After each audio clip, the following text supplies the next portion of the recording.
বিহার ছাড়া কোনো নির্বাচন হবে না। একটি দল মুখে বলে মানি, আসল জায়গায় মানে না। আমরা পরিষ্কার বলেছি যে সংস্কার হইতে হবে।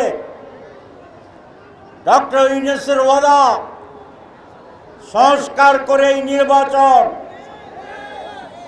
আমরা সংস্কার কমিশনে বসেছি।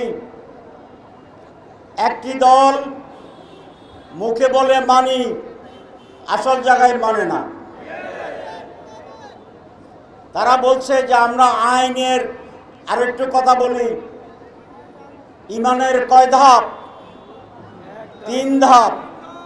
একটা হচ্ছে মুখে স্বীকৃতি, মনে মনে বিশ্বাস, আর কর্মে বাস্তবায়ন। এই 3টা হচ্ছে কি? তিনটা মিলেই ঈমান। সংস্কারের 3 ধাপ।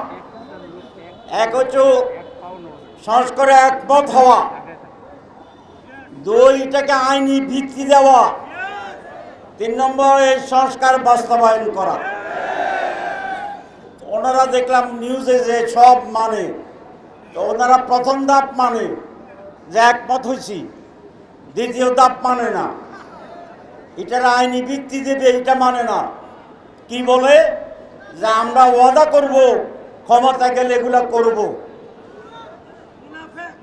ঈমান এত মজবুত, মনে হয় যেন ওনারা কোনোদিন ওয়াদা ভঙ্গ করেন নাই।